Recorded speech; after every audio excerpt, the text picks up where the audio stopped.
শুরু করছি বই পাঠের প্রথম গল্প ঘনাদা সমগ্র।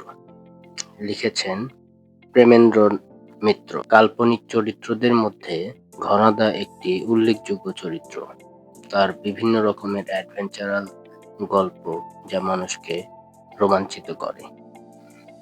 তো শুরু করছি ঘনাদা সমগ্রের প্রথম গল্প মশা দিয়ে। মশা গল্পটাই আগে বলবো না গল্প যার মুখে শোনা সেই ঘন শ্যামদার বর্ণনা দেব? বুঝে উঠতে পারছি না।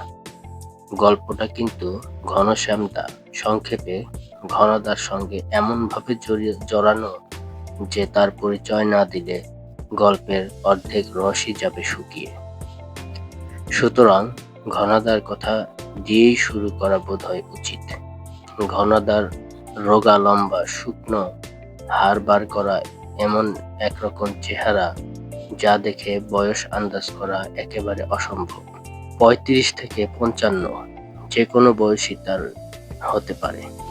ঘনাদাকে জিজ্ঞেস করলে অবশ্য একটু হাসেন, বলেন দুনিয়াময় টহলদারি করে বেড়াতে বেড়াতে বয়সের হিসাব রাখবার কি আর সময় পেয়েছি। তবে বলে ঘনাদা যে গল্পটা শুরু করেন সেটা কখনো সিপাহী মিউনিটির, কখনো বা রুশ জাপানের প্রথম যুদ্ধের সময়কার। সুতরাং ঘনাদার বয়স আন্দাজ করা আমরা ছেড়ে দিয়েছি। শুধু এইটুকুই মেনে নিয়েছি যে গত ২০০ বছর ধরে পৃথিবীর হেন জায়গা নেই যেখানে তিনি যাননি, হেন ঘটনা ঘটেনি যার সঙ্গে তার কোনো যোগ নেই। কয়েক বছর হলো কেন যে কৃপা করে তিনি আমাদের এই গলিটির ছোট্ট মেসে এসে উঠেছেন তা ঠিক বলতে পারি না।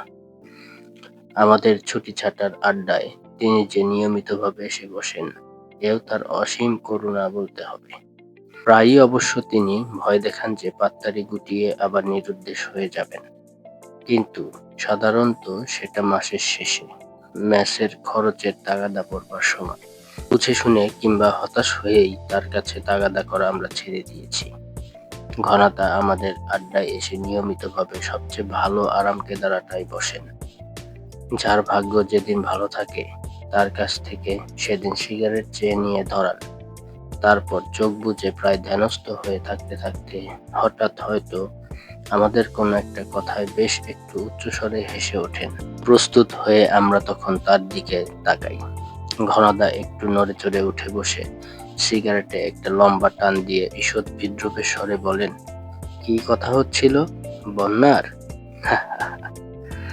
আমরা লজ্জিতভাবে স্বীকার করি যে সামান্য দামোদরের বানের কথা আমরা আলোচনা করছি। ঘনাদা আমাদের দিকে এমন করুণা মিশ্রিত অবজ্ঞার সঙ্গে তাকান, মনে হয় দামোদরের বানে আমাদের নিজেদের ভেসে যাওয়াই ভালো ছিল। তারপরে জিজ্ঞাসা করেন, টাইডাল ওয়েভ কাকে বলে জানো?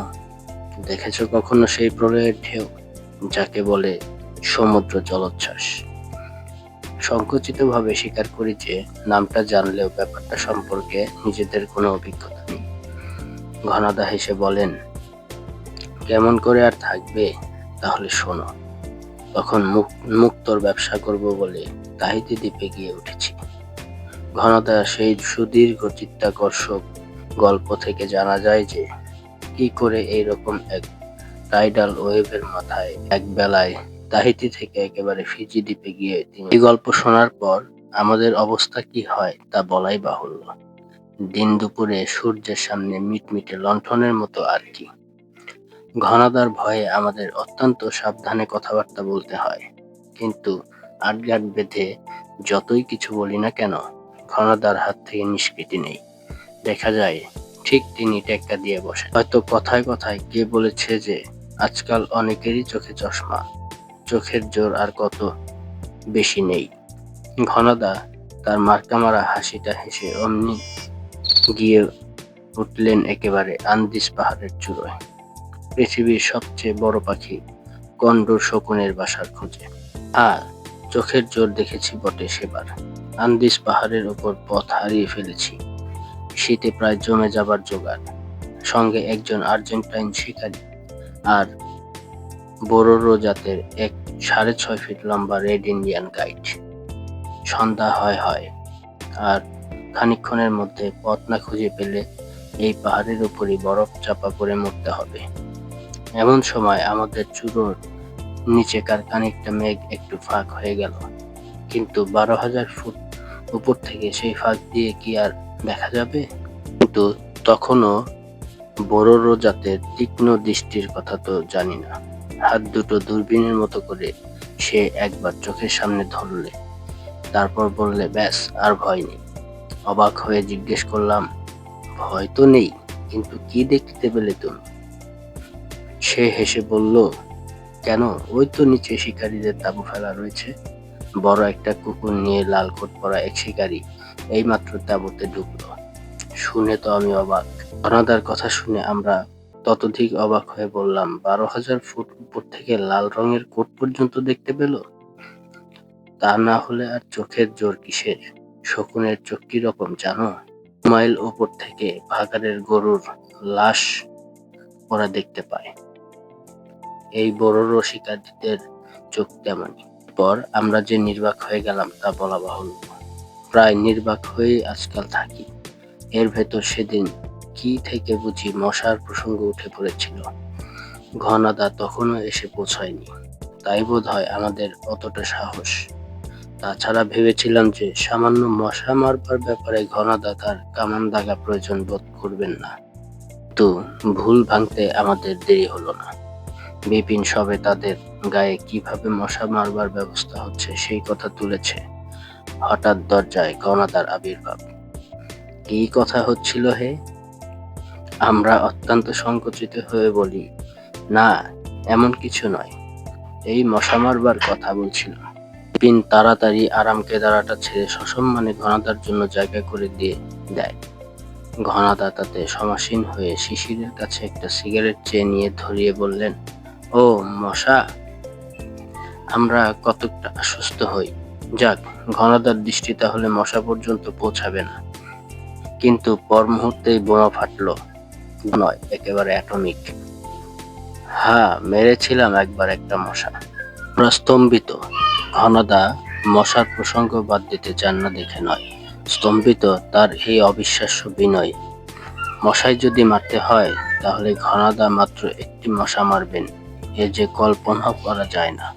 শিশির সাহস করে বলেই ফেলল, একটি মশা মেরেছিলেন?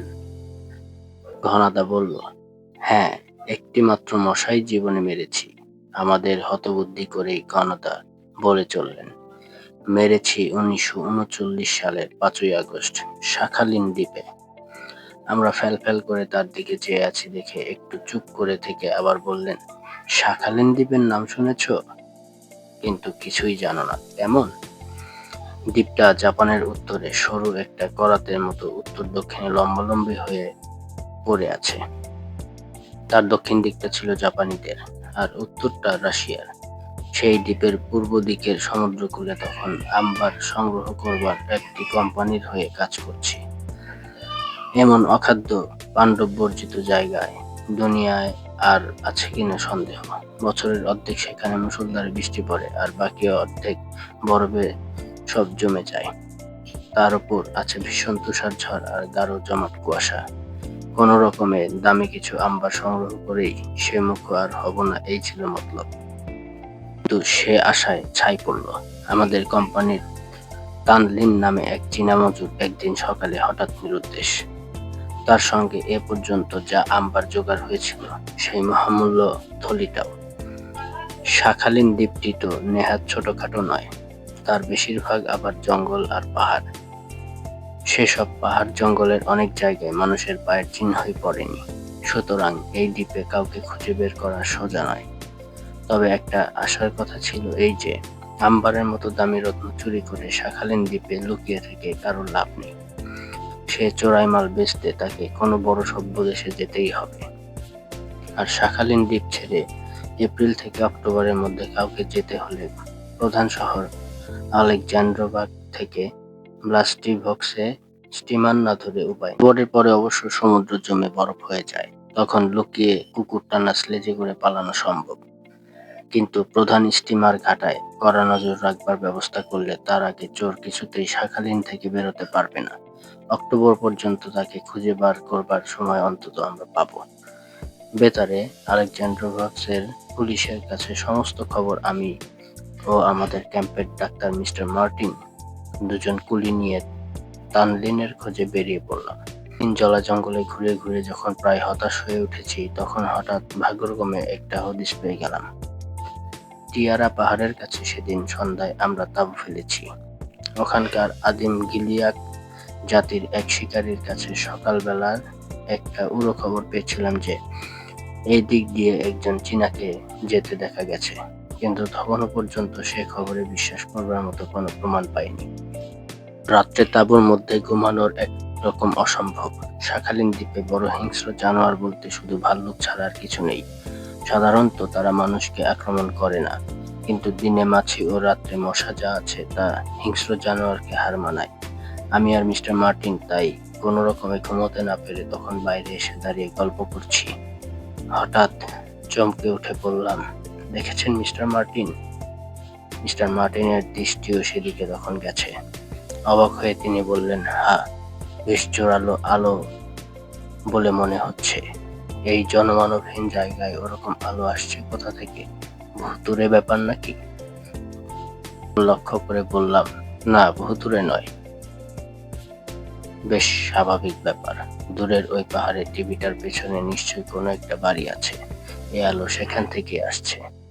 মিস্টার মার্টিন অবাক হয়ে বললেন, কিন্তু এখানে শখ করে অমন বাড়ি করবে কে? গিলিয়াক, ওরক বা টুঙ্গুস জাতের অসভ্য শিকারী ছাড়া এই অঞ্চলে তো কেউ আসে না। এদিকে কোনো খনি ইদানিং হয়েছে বলে জানি না। ব্যাপারটা সম্বন্ধে কৌতূহল যত বেশি হোক, সন্ধান নেবার জন্য সকাল পর্যন্ত আমরা নিশ্চয় অপেক্ষা করতাম, কিন্তু সেই মুহূর্তে রাত্রির স্তব্ধতা হঠাৎ এক অমানুষিক চিৎকারে যেন বিদীর্ণ হয়ে গেল। আমি ও মিস্টার মার্টিন দুজন দুজনের মুখের দিকে চাইলাম, তারপর ভেতর থেকে টর্চটা বের করে এনে কোথাও কথা না বলেই বেরিয়ে পড়লাম। একেবারে নিরস্ত্র যে আমরা ছিলাম না তা বোধহয় বলবার দরকার নেই। দুজনের কোমর বন্ধেই পিস্তল আটা ছিল। যে পাথরের ঢিবিটার পেছনে থেকে আলো দেখা যাচ্ছিল সেটা খুব বেশি দূরে নয়, প্রায় 100 গজ হবে।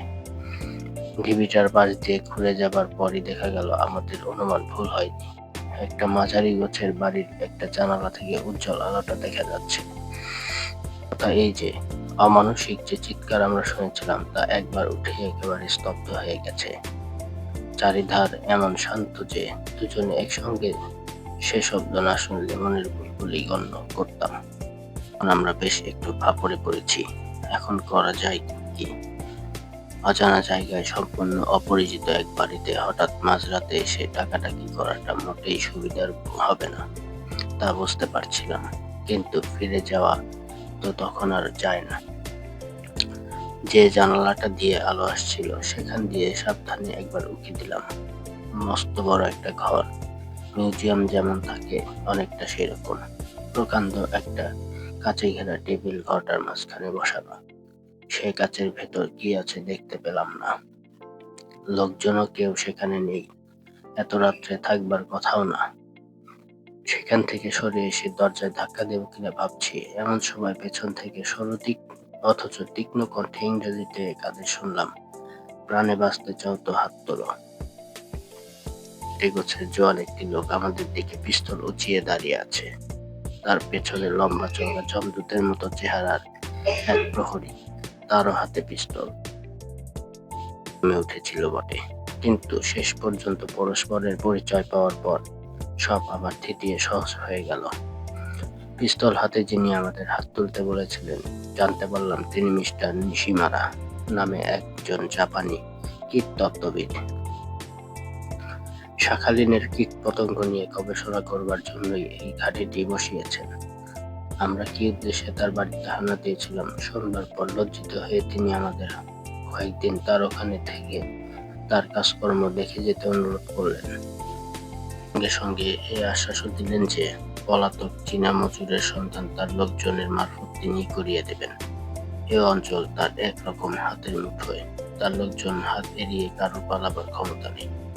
কথাটা যে কতখানি সত্য একদিন পার না হতেই বুঝতে পারলাম। পরের দিন সকালেই মিস্টার নিশিমারা তার গবেষণাগার আমাদের ঘুরিয়ে ঘুরিয়ে দেখিয়ে অনেক কিছু বুঝিয়ে দিলেন। সাধারণ কীটপতঙ্গের গবেষণা তিনি যে করেন না তার ল্যাবরেটরির নানা বিভাগ দেখে তা অবশ্য বোঝা যায়। শুধু পর্যবেক্ষণ নয়, কীটপতঙ্গ লালন পালন ও পরিবর্ধন করবার জন্য রাসায়নিক ও বৈদ্যুতিক নানা যন্ত্রপাতি ও উপাদান উপকরণ তার বিরাট ল্যাবরেটরিতে আছে। মিস্টার মার্টিন এক সময় তাকে জিজ্ঞাসা করলেন, পোকামাকড়ের ভেতর মশাই দেখছি আপনার গবেষণার প্রধান বিষয়। মিস্টার নিশিমারা একটু হেসে বললেন, তাতে আশ্চর্য হওয়ার কিছু আছে? এই শাখালিন দ্বীপ থেকে শুরু করে সমস্ত পৃথিবীতে শুধু ম্যালেরিয়ার বাহন হিসেবে মশা কি পরিমাণ ক্ষতি প্রতিহত করছে ডাক্তার হিসেবে আপনার নিশ্চয়ই অজানা নয়। মিস্টার মার্টিন বললেন, কিন্তু আপনার গবেষণাগারে তো দেখছি মশার লালন পালনই হলো আসল কাজ। এর দ্বারা ম্যালেরিয়ার কি প্রতিকার হবে বুঝতে পারছি না। নিশিমারা আবার হেসে বললেন, না বোঝবারই কথা, কিন্তু মশা মেরে নয়, মশা যাতে আর ম্যালেরিয়ার বাহন না হতে পারে সেই চেষ্টা করে আমি ম্যালেরিয়া সমস্যার নতুনভাবে সমাধান করতে চাই। আমাদের একটু অবাক হতে দেখে তিনি বললেন, মশা কি করে রোগের জীবাণু ছড়ায় আপনাদের নিশ্চয়ই জানা আছে। তার মুখ একটা ডাক্তারি যন্ত্রের বাক্স বললেই হয়। গায়ের ওপর বসে প্রথম একটি যন্ত্রে সে চামড়া ফুটো করে, তারপর আরেকটি যন্ত্রে মুখের লালা সেখানে লাগিয়ে দিয়ে আমাদের রক্ত যাতে চাপ না বাঁধে তার ব্যবস্থা করে। তৃতীয় যন্ত্র নল দিয়ে সে রক্ত চুষে নেয়। আমাদের শরীরে যে রোগের জীবাণু ঢোকে সে তার ওই দ্বিতীয় যন্ত্রের লালা থেকে। মশার জন্মের পর যদি কোনো উপায়ে তার লালার এমন রাসায়নিক পরিবর্তন করে দেওয়া যায় যে বিষাক্ত ম্যালেরিয়ার জীবাণু তার ভেতর বাঁচতেই পারবে না, তাহলে মশা হাজার কামড়ালেও আর আমাদের ভয় নেই। আমরা গবেষণাগারে মশার লালা পরিবর্তনের সেই চেষ্টাই করছি। বিশ্বাস করি না করি নিশিমারার কথায় প্রতিবাদ কিছু করিনি। সমস্ত গবেষণাগারটা আমাদের কাছে তখনই কেমন রহস্যময় মনে হয়েছে। আগের রাত্রে সেই অমানুষিক চিৎকারের শব্দের কথা তখনও বলতে পারিনি। নিশিমারাকে জিজ্ঞাসা করায় তিনি সেটা কোনো বন্য জন্তুর আওয়াজ বলে হেসে উড়িয়ে দিয়েছিলেন বটে, কিন্তু মনে হয়েছে কিছু যেন তিনি গোপন করে যাচ্ছেন। গোপন রহস্য যে কি সেদিন রাত্রেই টের পেলাম। নিশিমারা আমাদের যত্ন আতিথ্যর কোনো ত্রুটি করেননি। রাত্রে খাওয়া দাওয়া সেরে আমরা তখন আমাদের জন্য নির্দিষ্ট ঘরটিতে শুতে এসেছি। হঠাৎ মিস্টার মার্টিন বললেন, এরই মধ্যে শুয়ে কি হবে, আসলে একটু বাইরে ঘুরে আসি। তার কথায় রাজি হয়ে বাইরে বেরোতে গিয়ে অবাক হয়ে গেলাম, আমাদের ঘরের দরজা বাইরে থেকে বন্ধ। এর মানে? মিস্টার মার্টিন অত্যন্ত চিন্তিতভাবে আমার দিকে চেয়ে জিজ্ঞাসা করলেন। মানে ঠিক না বুঝতে পারলেও এই দরজা বন্ধ করার পিছনে যে কোনো শয়তানি মতলব আছে সে বিষয়ে কোনো সন্দেহ তখন আর আমাদের নেই। কিন্তু এত সহজে আমরা হার মানব কেন? ছাদের কাছে হাওয়া চলাচলের একটা ছোট্ট ভেন্টিলেটর ছিল। কোনো রকমে তারই পাল্লা ভেঙে দুজনে সেখান দিয়ে গলে বাইরে বেরিয়ে নামলাম। ঘুটে অন্ধকার রাত্রি, শুধু ল্যাবরেটরির একটা ঘরে তখনও আলো জ্বলছে। সন্তর্পণে সেই ঘরটার পেছনের একটা জানালার ধারে গিয়ে দাঁড়াবার আগেই সেই কালকে রাত্রের মতো রক্ত জল করা আর্তনাদ শুনতে পেলাম।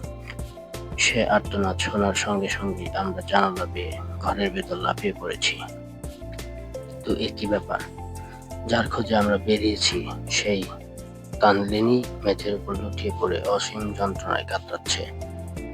তার এক পাশে কাল রাত্রে যাকে দেখেছিলাম সেই জমদূতের মতো কাফরি প্রহরী দাঁড়িয়ে, অন্য পাশে ফাঁপা একটা কাচের মোটা নলের জিনিস হাতে করে মিস্টার নিশিমারা। বেশ একটু উত্তেজিত ভাবে জিজ্ঞেস করলাম। মিস্টার নিশিমারা আমাদের দেখে রাগে বিস্ময়ে খানিকক্ষণ কথাই বলতে পারলেন না। তারপর অনেক কষ্টে নিজেকে সামলে বললেন, আমার আতিথেয়তার উপর একটু বেশি অত্যাচার করছেন নাকি আপনারা? এই ঘরে আসতে কে আপনাদের অনুমতি দিয়েছে? কেউ দেয়নি। এখন বলুন এখানে হচ্ছে কি? মিস্টার নিশিমারা অদ্ভুতভাবে হেসে বললেন, যা হচ্ছে তা তো দেখতেই পাচ্ছেন। এই লোকটাকে সাপে কামড়েছে, তারই চিকিৎসা করছিলাম। মিস্টার মার্টিন তখন মেঝেয় বসে পড়ে ডাস্টবিনকে পরীক্ষা করলেন। তিনি মুখ তুলে কঠিন স্বরে বললেন, এ তো মারা গেছে, আর সাপেও একে কামড়ায়নি। বলুন কি করেছেন একে? কি করেছে জানতে চান? নিশিমারা কখন এরই মধ্যে কোথা থেকে একটা পিস্তল হাতে নিয়েছেন লক্ষ্যই করিনি। সেইটা আমাদের দিকে উঁচিয়ে ধরে তিনি বললেন, বেশ, সেই কথাই বলবো তাহলে শুনুন। পৃথিবীর সবচেয়ে আশ্চর্য আবিষ্কার কথা শুনে মরার সৌভাগ্য আপনাদেরই হোক। আপনাদের তানলিন সাপের কামড়ে মারা যায়নি, মারা গেছে মশার কামড়ে। সীমারা তীক্ষ্ণ উচ্চ অট্টহাসি আমাদের স্তম্ভিত করে আবার বলতে লাগলেন, বিশ্বাস করতে পারছেন না ব্যাপারটা কেমন? কোনো ভাবনা নেই, এক্ষুনি প্রত্যক্ষ প্রমাণ আপনাদের দিচ্ছি, কিন্তু তার আগে বলে যাই শুনুন। মশার লালার রাসায়নিক পরিবর্তনের কথা যা বলেছিলাম মনে আছে তো? সেই পরিবর্তন আমি সত্যিই করেছি।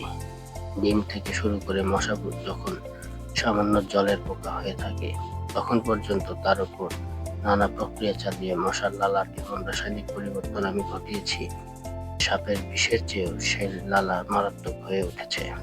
কাল রাত্রে যে চিৎকার শুনেছিলেন সে এমনই একজনের উপর মশার কামড়ের পরীক্ষার ফল। তানলিনের অবস্থা তো সামনেই দেখতে পাচ্ছেন। এবার আপনার পালা। নিশি মারার ইঙ্গিতে সেই যমদূত তখন মিস্টার মার্টিনকে অবলীলাক্রমে তুলে ধরেছে। তার দিকে এগিয়ে গিয়ে নিশিমারা বললেন, কাচের নল দেখছেন? এর ভেতর একটি মাত্র বিষাক্ত মশা ভরা আছে। একটি মশা কিন্তু এখনো আপনার মতো বিষাক্ত জনকে অনায়াসে পরপারে পাঠিয়ে দিতে পারে। আপনি বিজ্ঞানের পীঠস্থান, সভ্য মার্কিন মুলুকের লোক, তাই আপনাদের দুই বন্ধুর মধ্যে বিজ্ঞানের পরীক্ষায় প্রাণ দেওয়ার গৌরব আমি আপনাকে দিতে চাই। বেশি কিছু আপনাকে করতে হবে না। এই নলটি এমন কায়দায় তৈরি যে গায়ে চেপে ধরার সঙ্গে সঙ্গে সামনের ঢাকনাটা ভেতর দিকে খুলে যায়। হিংস্র মশাটা উড়ে এসে কামড়ে দিতে দেরি করে না। মাথার ভেতর কেমন ঝিমঝিম করছিল, মনে হচ্ছিল আর যেন দাঁড়াতে পারবো না। কিন্তু তারই মধ্যে হঠাৎ মরিয়া হয়ে সজোরে একটা ঘুষি ছুড়লাম। নিশিমারা আচমকা ঘুষি খেয়ে ছিটকে পড়লেন। সঙ্গে সঙ্গে তার হাত থেকে কাচের নলটা মেঝে আছড়ে পড়ে চুরমার হয়ে গেল। তারপর যে ব্যাপার ঘটল তা বর্ণনা করা যায় না। কল্পনা করো যে ভাঙা নল থেকে বেরিয়ে সেই সাক্ষাৎ সমন ঘরের ভেতর উড়ে বেড়াচ্ছে, আর চারজন মানুষ উন্মাদ হয়ে তাকে এগিয়ে ঘর থেকে পালাবার চেষ্টা করছে। ঘরের মাঝখানে আবার তানলিনের মৃতদেহ। কোনো রকমে দরজার কাছে পৌঁছে খিলটা খুলে বেরোতে যাব, এমন সময় সেই বিশাল কাফরি বাঘের মতো আমার ঘাড়ের উপর এসে পড়ল। আর বুঝি আশা নেই। মশাটা ঠিক আমার নাকের কাছে একবার ঘুরে গেল। তারপরেই সেই কাফরি একসঙ্গে 5টা রেলের ইঞ্জিনের মতো চিৎকার করে আমার ঘাড়ের উপর নেতিয়ে পড়ে গেল। বুঝলাম মশার দংশন জ্বালার সঙ্গে সব জ্বালা তার জড়িয়েছে। কিছু ভাববার আর সময় নেই। উঠে পড়ে আবার পালাতে যাচ্ছি, এমন সময় দেখি মিস্টার নিশিমারা জুজুৎসুর প্যাচে মিস্টার মার্টিনকে চিৎ করে ফেলে দিয়েছেন। আর মশাটা ঠিক তার মাথার উপর উঠছে। ছুটে গিয়ে হেঁচকা টান দিয়ে মিস্টার মার্টিনকে খানিকটা সরিয়ে দিলাম। সঙ্গে সঙ্গে নিশিমারার আর্তনাদ শোনা গেল। মশাটা ঠিক তার গালের উপর গিয়ে বসেছে। এবার আর এক মুহূর্ত দেরি হলো না। আমার প্রচন্ড এক থাপ্পড় গিয়ে পড়ল নিশিমারার গালে। মশা আর নিশিমারার ভবলীলা একসঙ্গেই সাঙ্গ হয়ে গেল। মশা মারবার পরিশ্রমী যেন হাঁপিয়ে একটা দীর্ঘশ্বাস ছেড়ে ঘনদা বললেন, জীবনে তারপর মশা মারতে আর প্রবৃত্ত হয়নি। আজকের গল্প এ পর্যন্তই। সবাই ভালো থাকবেন, চ্যানেলটাকে সাবস্ক্রাইব করে দেবেন, সঙ্গেই থাকবেন, দোয়া করবেন। আল্লাহ হাফেজ। একটি গল্প ঘনাদার পোকা, এটি আগামী দিন আপলোড করা হবে। সবাই সাথেই থাকবেন।